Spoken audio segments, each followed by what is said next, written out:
Que la reine Nzinga, mwasi makasi, mulier vencedora, mwasi malamu, mwasi boboto, Nzambe azala na yo, oza molongi, okolonga se kolonga.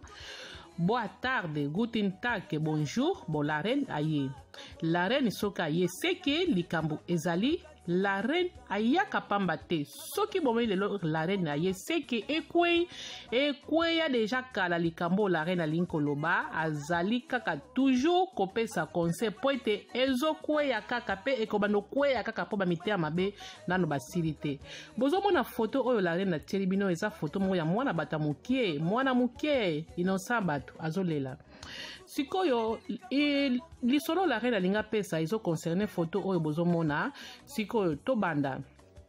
ezalaka ba ane wuti koleka mwa mingi deja la reine avajaka kendaka na mboka na ye na Afrique kokenda kuna kuta na lupango oyo ye la reine akomela bana mwana oyo banaye kovanda wana na papa na ye na mama mobokoli. Donc nde nakoloba ke papa amema mwana ye epai ya mwasi na ye abokola ya mwasi asika po ete mama ya mwana oyo bakabwana me mama ngo mpe azalaki na bomo ya kufaki te. Siko mwana ndenge bana ovanda ndako ya mama na ye ya mobokoli bon abanaye konyokwama mwasi ya papa na ye abanaye konyokola ye. Si okonyokola mwasi papa na bana konyokola ye ngai comme te na linga komona makamba boye te e bana ekosala nga passe nazala mopaya me na bana koyoka passe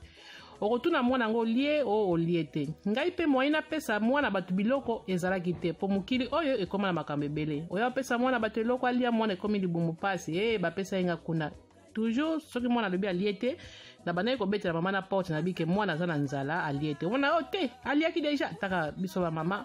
surtout soki mama waza motema mabe apesaka raison. Bon na baneka komona siko eloko ya kosala nga shock jour moko boye mama ngo azwi mwana azosokola ye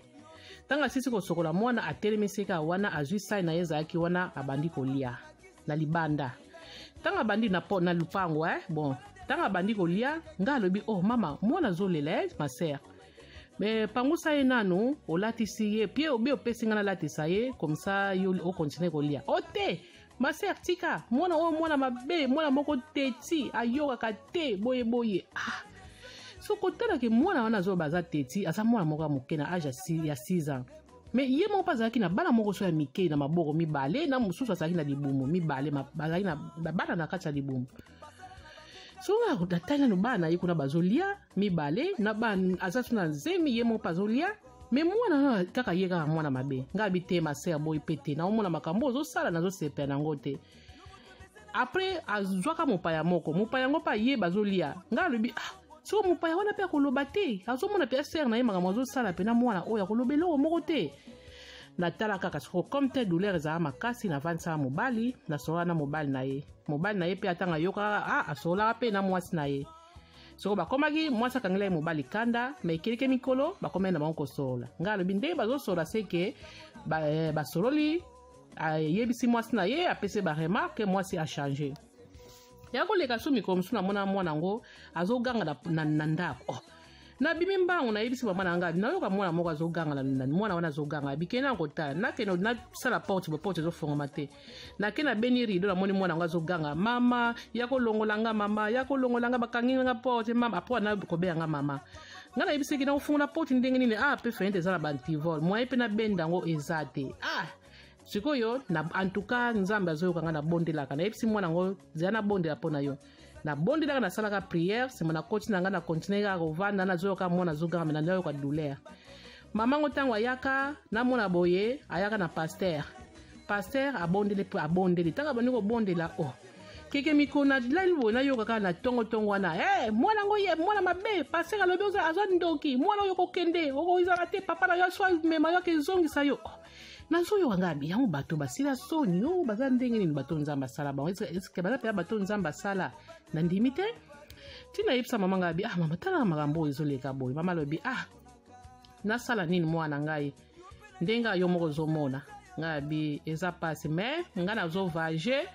eloka o ngana tikilaka bango na lobake mwana wana Nzambe akoprotéger pe akotikalaka akoprotéger ye po mwana wana ngana banaye kosola na malamu na banaye pe kosombela ye ba jouer donc comme nazali na mwana age wana nazwaka ye mwana na ngai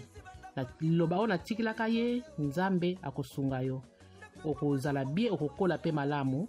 ndenge nazwaka avion nakimaka ye nalingaki te amona nga nayebisaka pe bango bayebisa ye teke nga na voyage balobaka ke mama ake kote moko me akozonga.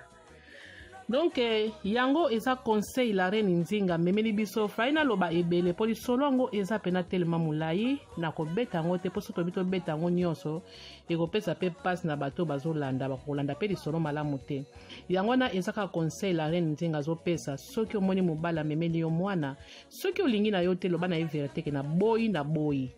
mais soki oza mama moko ya motema malamu bokola ekomi mwana yo bana bongo bazaka bana mapamboli lobi mwana oyo botita moso akosundola yo me oyo yo bokoli ye nde moto akomema akozala na yo malamu mingi pe akosala malamu mona vi na yo okondima te okondima ngo te. Yango wana eza conseil la reine Nzinga memeli biso bamama pardon botika konyokola bana ya bambanda bapapa pe botika koviole bana ya basi na bino soki bomoni ke basi wana bazali so kitoko te tika mwasi oyo olingi ke noluka oyo omoni ke akoka na yo mutu nyonso azala kitoko na mutu oyo ye alingaka soki omoni ke mwasi ya mwasi na yo mwana ya mwasi na yo aleki kitoko tika mama na ye tika bango kobebisa foya bato te luka na yo libanda kende na yo bebima na yo libanda. Yango wana ezaka mwa conseil la reine Nzinga memi na bandi mbala sima tokoloba susu oya bapapa oyo bazosala ya mabe bosabone ekosala bien bokozwa masolo ya sika nalingi bino mingi bayo.